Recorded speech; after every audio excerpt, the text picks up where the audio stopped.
second. So everybody always wants to know who pours into me. Everybody wants to know, where do I get recharged from?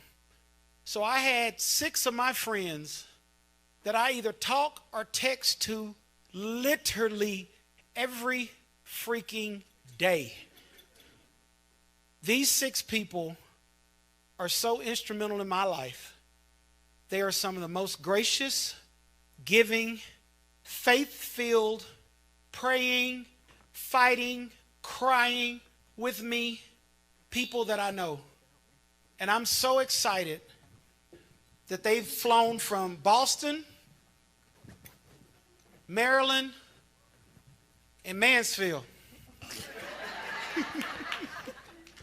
to be with me today and share with you. These are people that I go to, that I talk to, that I pray with, that I cry with, that gives me instruction, that gives me encouragement on how to lead you guys, how to love you guys, how to encourage you guys. And I just appreciate all 6 of these people. And they're also all in real estate. They all have amazing marriages. I've had the privilege of meeting all of their kids, most of their kids, some of their kids. So y'all help me, help y'all bring my friends, the Hollands from the East Coast, Maryland area. I got the Jenkins from Boston. And I got the Millers from Mansfield. All right, man, listen.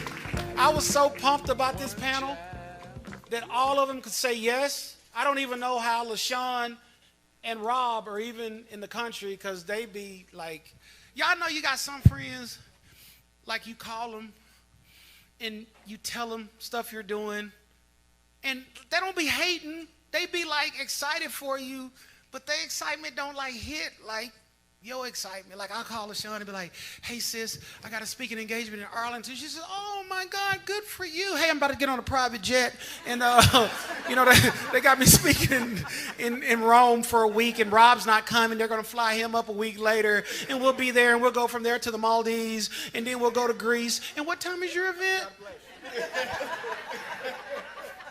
She's like, send me the Zoom link. And I'll jump on and support you. I'm like, don't worry about it, sis. Don't worry about it. Man, and so Dexter and Kendra Jenkins, how I met them, I was actually in a room like this. I was speaking in Detroit, and Dexter was speaking as well. And I was in the process of, I was talking to Dennis and Melinda, talking about I wanted to get my kids more involved in the business. And this was about 2 years ago. And I was like, man, my kids ain't really feeling this real estate stuff, and I'm in my feelings about it. And so I flew out that weekend to speak at this conference in Detroit, and I meet Dexter, and he was amazing. But what I was more drawn to is that he had his son there with him, serving him. And so he spoke and said, yeah, I have a conference next week in Boston. And so I texted my assistant at the time and said, hey, do I have anything next week? And she was like, no, you have something the next week. I said, okay, good. So I walked up to him at the break, and I volunteered, and I said, I'm coming to speak at your event because I know a lot about real estate, and this is what I do, and I'm coming. He was like, oh, okay. I said, I don't want no money. I don't want no hotel. I watch, because you're worth the investment, because you have something that I want. Right? I want to learn how you got your son to buy in. That's something that I want for my son. So I'm willing to invest in myself to be in your presence so I can learn that. That's good. So we've been fast friends ever since. Dennis and Melinda Miller. I mean, Melinda is my best friend on the planet. Like, referral. Today. Like, okay, today. Today. We talk 50 times a day, literally. And Dennis is so gracious. He's like, Tommy on the phone. We want you. And they are amazing. They are the God parents to my children. And actually, she named my son. Like, I tell that story. In January, he'll be 16. And she named him. So people ask me all the time, so why do you use Melinda as a realtor? She named my kids. That's going to be kind of awkward, right? Buy a house from somebody else that named my kids. So these people are phenomenal. And I wanted them to come and talk about, because I know a lot of us in this room have teams. We're husband and wife teams. And I want you guys to just talk about two things, two aspects of that. Working together with your spouse, and then the goal and the legacy of what you guys are creating for your children's children. Rob, how important is that to you and your wife? Yep. So thank you, Tommy, first of all, for having us here. This is amazing what you've put together. And I want to answer one question. I'm not going to be disobedient, but I just want to answer one question that a gentleman asked earlier during the insurance session. I'm also a licensed life insurance agent and retirement specialist. Sir, there is a thing called return on premium term insurance, where if you do not die during that term, you can get your premiums back. Okay? Gentleman in the back who asked that question, yep. I wanted to make sure you got that answer. It's called return on premium term insurance. All right? How we got to start? Wow. So we've been married 30 years. I know we look like we 35, y'all, but we have 3 children, 29, 27, 25. They all work in the business. We've been married for 30 years. I think what we found is that communication is a big key for us in working in business. And I know Tommy's a believer. We're believers. When Jesus is at the root of everything you do, you're going to bring it up, right? So that's the first thing that I think has grounded us is that we're believers. And what you have to understand in business is that when you're working together, it's the enemy's goal to divide you, right? So even as husband and wife, if you're working together, the enemy's first goal is to try to divide you. So keep that in mind, right? He's going to try to do everything to keep you all from getting along. But I think communication was the key for us. We brought our kids up in what we did. Our kids would walk real estate properties with us. They would sit in doing transactions. We got them involved, right? We trained them how to act. If your kids are unruly, take them to some business meetings and force them to sit down and listen, right? That's how you train them. You train them how to act. So we got them involved early. We stayed involved in business. We still do business to this day. We own several companies, do multiple things, but we continue to thrive. I think we understand each other's goals and visions. Well, we have goals and visions, but we understand each other's place and how we play, right? And how you play. As a man, so I'll say this, my wife is more of the visionary. Right? Now, that's as it relates to business. And I'm secure in that because I know who I am. I'm the detail guy. Right? So it's okay to be safe, to have a visionary, especially when you trust her. Now, vision for the family comes from me. Vision for business. Come on, Rob. Right? So, but you have to be secure in that. If you're secure in that and you know the role that you play, then you won't hold them back from being the visionary. I love that. Okay? I love it. Okay, that's hot. All right. That's hot. So, Kendra, what do you say to the person that pulls you to the side after the event and says, I was so inspired by this, everything that you guys are doing, all the good stuff, but man, my spouse is just, they're not a go-getter like that. They're okay with going to the 9 to 5, and they say we're good. We have great jobs. Why take on the additional debt, the additional stress of this stuff? We're good. We're 15 years away from retiring. I mean, we're good. But I know that there's so much more for me and for us. What do you genderless of if that spouse saying that to you? What do you say to them?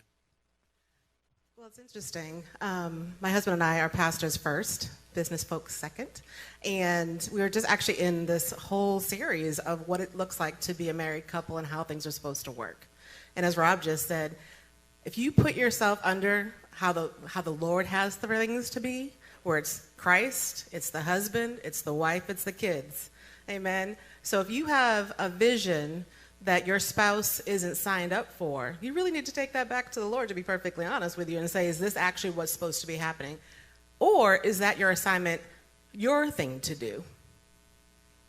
Right? So, everybody has their roles in a relationship, and you need to know what they are. My husband and I work together well because, we have sort of a separation of church and state, to be perfectly honest with you. He takes care of certain things, I take care of certain things. That's what works for us. But it's also sometimes where it's for you to do, and your husband's going to cheerlead you or your spouse is going to cheerlead you, but they might not be involved, and it's okay. My husband just wrote a book. I've not yet read one line of it, and it's okay, right? So, but it's, yeah, LaShawn read it. Other people have read it. Yeah, I will read it. I promise. I promise. I read it. But it's one of those things where you have to be. What we found in our marriage is that usually the Lord is saying the same thing to both of us at the same time. And then we come together and like, hey, so the Lord said this. And he's like, you know what? He said that to me too, or vice versa, right? So you've been brought together in a covenant relationship. So the Lord's speaking to y'all the same way if it's where you're supposed to go. And sometimes it is you do need to unpack the fear factor. Amen? The fear factor that someone might have about going after that goal. So the trauma, the financial trauma. Because like why is it a no? Yeah. Why is there opposition? And to the fact that we're supposed to be forcefully advancing the kingdom, and so the enemy is going to try to stop us, right? So as opposed to getting upset about it, figure out what's happening in the spirit realm. Figure out why it was a no. Figure out why, instead of getting upset about he's not supporting or she's not supporting, have a good conversation about the whys behind it. That's good. That's good.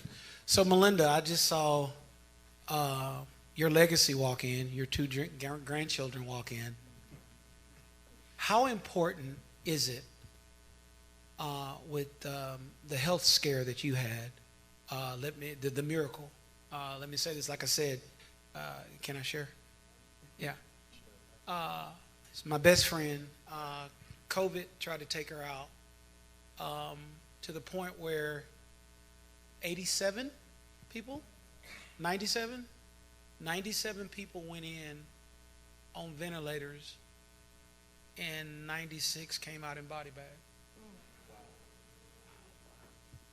She's the only one.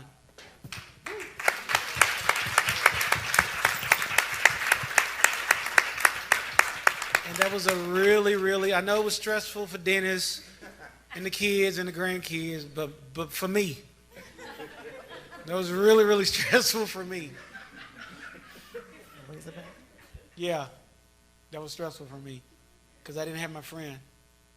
But since then, you've come back with such a fire and a fervency for the stuff that was left undone.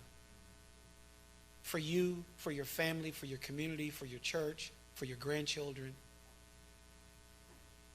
What do you say to the person that did not have that health scare about their time that they have?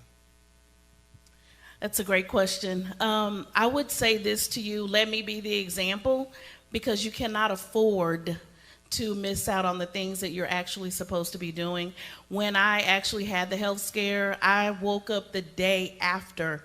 My husband asked them to give one more day for me before they pulled the plug. And when I woke up after that, we had not even updated our will. I talked to people all the time about their business, their real estate, and our will had not been updated. Since that will was written, we had one more kid and two more grandkids. And so, and then of course there's not a trust. And I had a business, we had owned a home health agency, we owned a medical supply company. We owned a lot of different things. I was in negotiations for owning a brokerage, being an investor in a brokerage, part of Keller Williams, and none of that stuff had been added. none of it. And so when I say time is of the essence, it is definitely of the essence. One thing about time being of the essence for all the real estate agents in here, it's listed in our contracts at least 2 to 3 times. And when someone does not perform to the contract, they're in default. So I wouldn't want anybody in here to be in default on what God has put you on this earth to do and how you need to transfer that to your kids. Thank you. Tommy mentioned my grandkids walking in. One of the things I will tell you about that is that today my grandson was supposed to be here, my oldest, actually both of them. He was supposed to be here, but he was nominated for leadership in his school.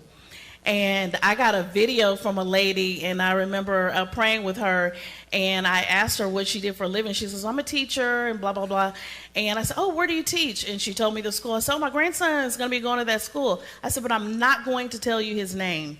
I said, because I don't want him to have any special favor, any special attention. And one day she sends me a text. She's like, guess who I saw in the lunchroom today? He was praising the Lord. And I was like, who's your family? And it was my grandson, Shondell. And so that's the example I want to lead for them, not just through me, but also to them as well. And I'll say this, having a partner, we're one. So he knew when I was going through, I needed an advocate for me. I couldn't pray for myself at that point. I've been praying for everybody else, so I needed an advocate to really stand in for me, and so Dennis was able to do that for sure. Man. So, LaShawn, I mean, you are so powerful, so gifted as a speaker, as a consultant, as a writer, as just whatever you put your hand to, it blossoms. Why, out of all the things that you are amazing at, did you guys choose real estate as the vehicle to incorporate the entire family into? For us, really, it was God told us. Like, seriously, we were meeting with a financial planner, and at that time, she told us we couldn't afford to do real estate. She told us, you know, all the things we couldn't afford to tithe. She told us we couldn't afford to have our kids in private school, but she magically found enough money for me to send her every month. She was a magician, right?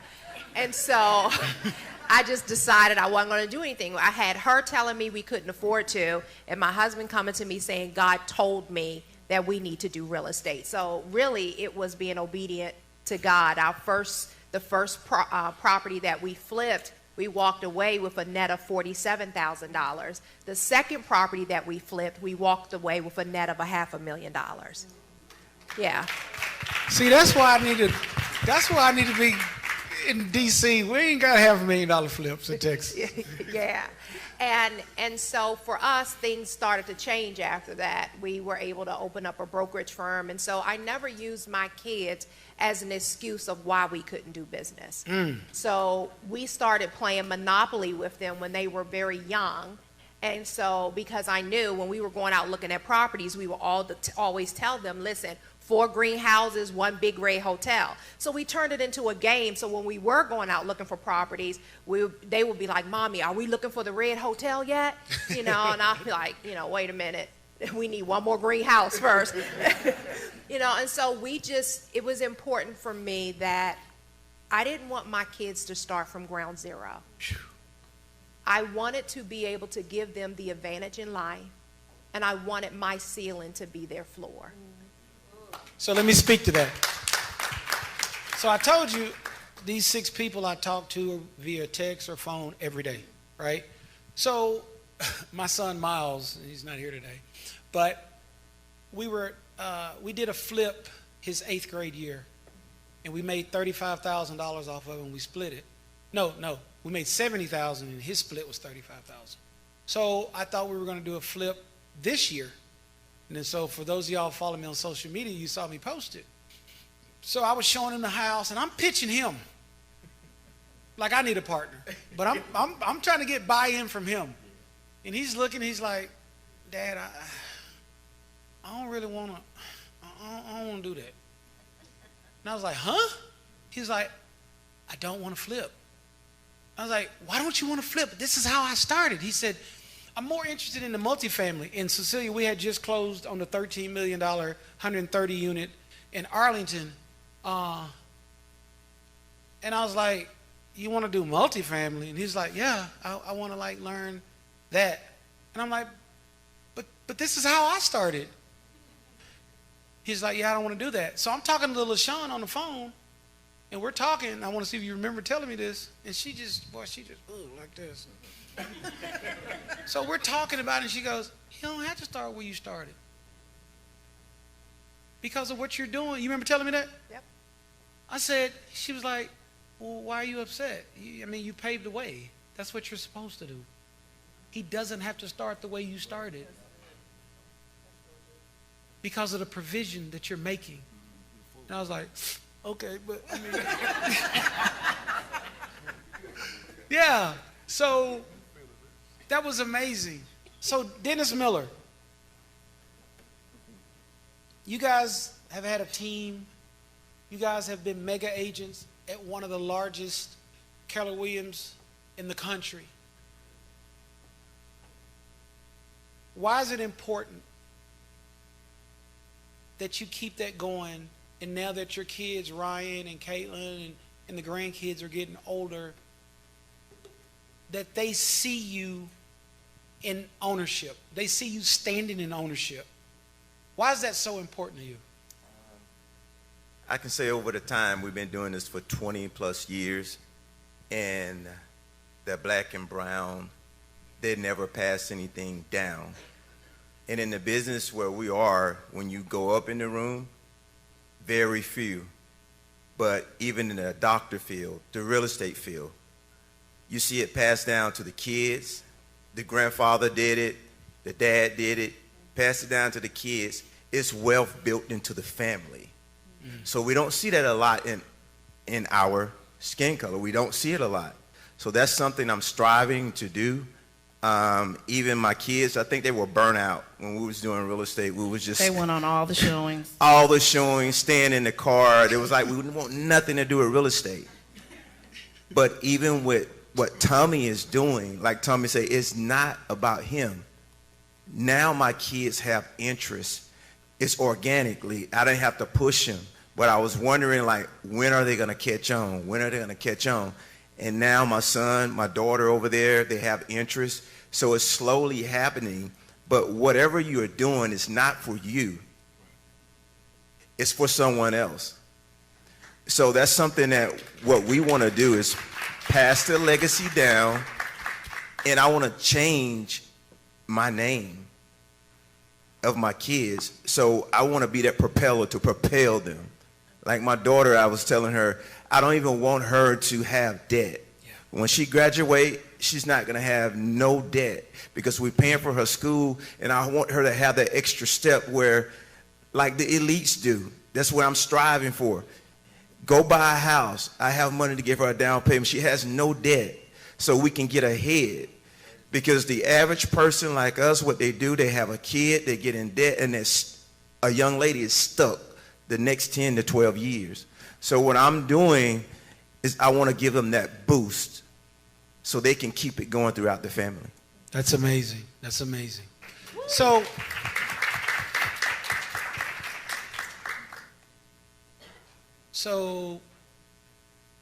Pastor Jenkins, I don't even feel comfortable calling you Dexter. So, your task, twofold.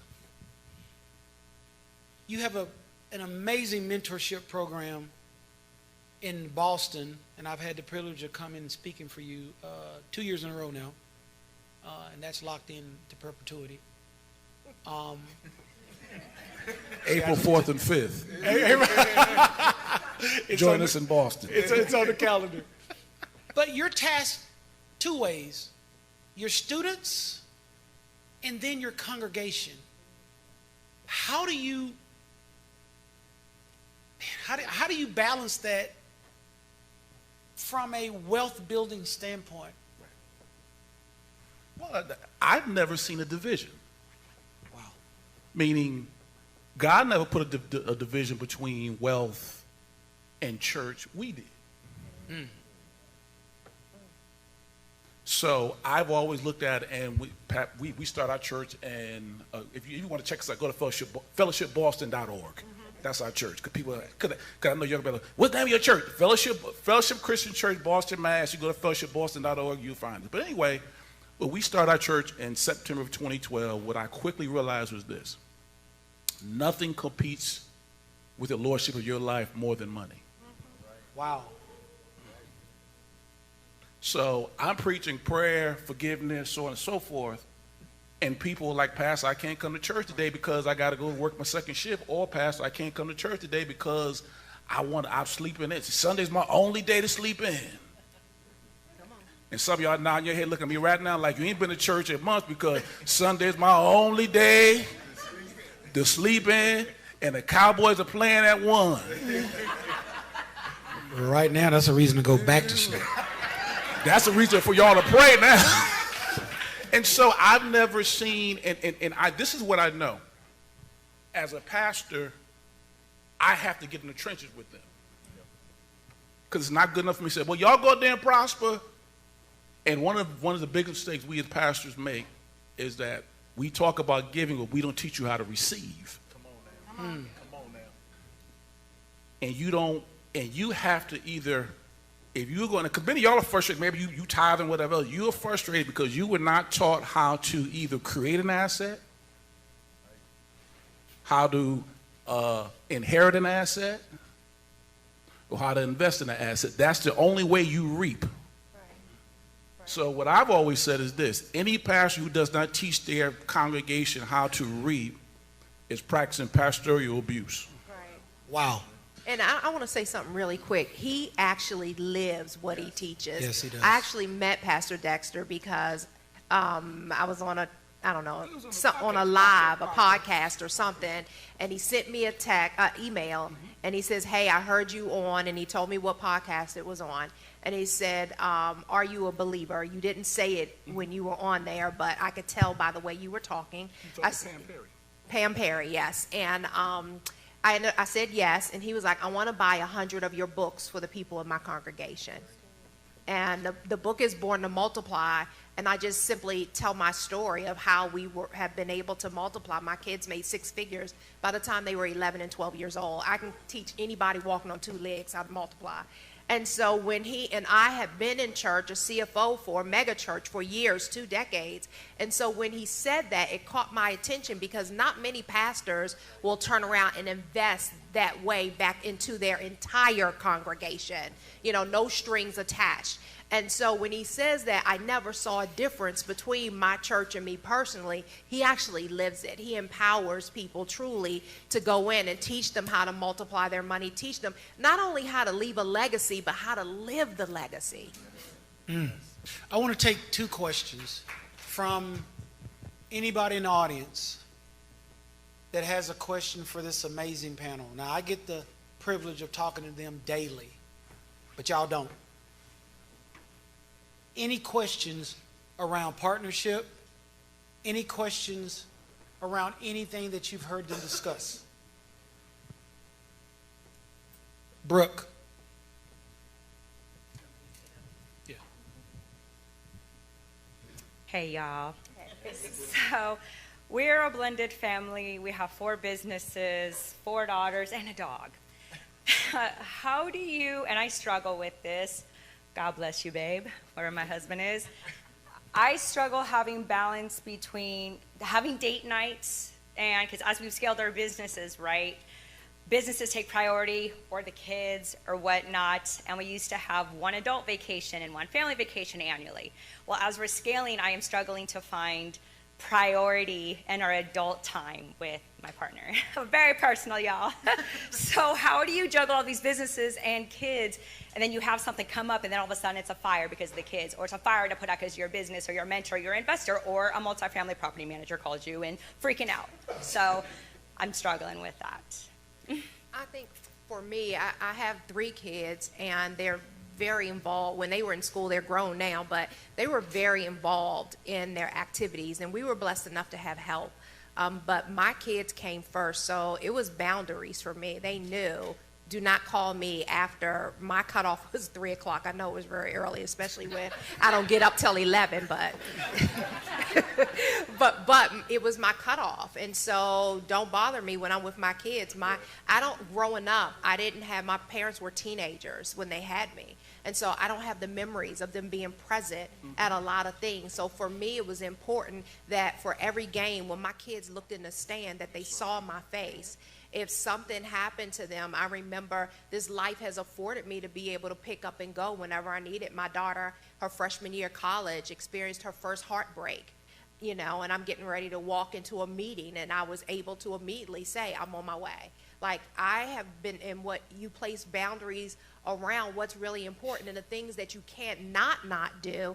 I also included my kids. Like, My kids they are very taken care of. They can speak on that. But what about trying to prioritize it? Because my opinion, your husband, you are the foundation. Right.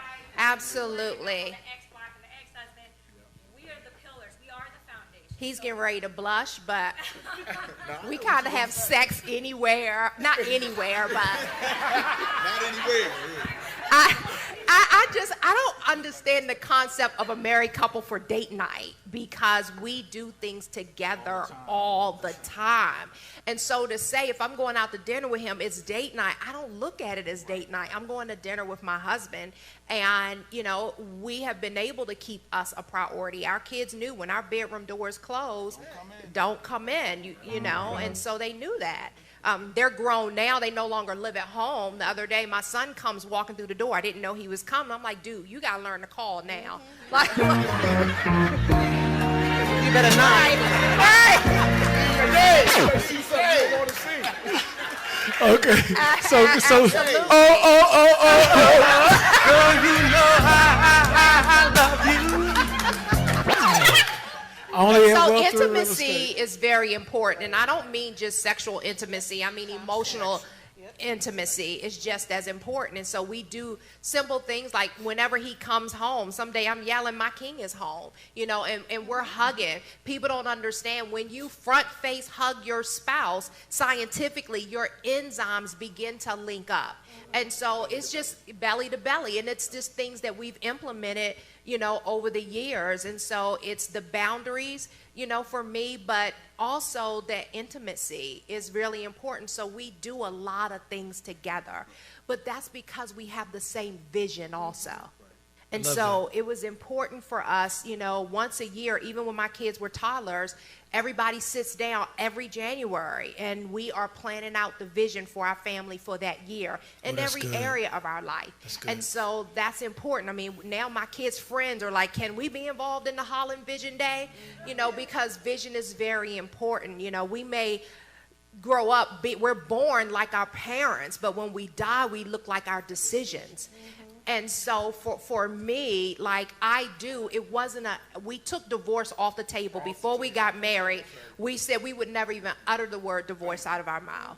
And so in 30 years, we've never uttered the word divorce out of our mouth. And so it was just important for us that we grow together in what we're doing. And I've just been really blessed because we have grown together. But boundaries are important, and intimacy is very important for me in marriage. Love it. Kendra, would you add anything to that? I would just say your children are going to grow up, and they're going to leave you one day. Right. Amen. My daughter's sitting over there. She just graduated from college, but we are to shoot them out like arrows, right? You have to work on your marriage. You have to work on your marriage. And it is one of those things, like the Hollands, my husband and I are together quite a bit, and people are always just like, y'all like each other? How's that work? What's going on? It's just like, he is my best friend. He is the person I go to first. We have intentionally put a border around our relationship where it is impenetrable and people aren't allowed in. I'm not talking about my husband to a friend. I'm not, other than praising all the things that he does. If there's something to be discussed, it is between the two of us. Because we make up and then everybody else is remembering all the stuff that you put out there, right? But it's the boundaries, it's the prioritization, and it's the building of your team. You have to understand, like, for succession, you have to build a team around yourself so that way you don't have to be the call. Right. there's somebody else that you trust enough to answer that And, call. and everything is not an emergency. Exactly, that's true too. Because a lot of people be like, oh, call me back, it's an emergency. I'm like, it's an emergency for you, it ain't an emergency for me. I love it. Dennis, did you want to add something?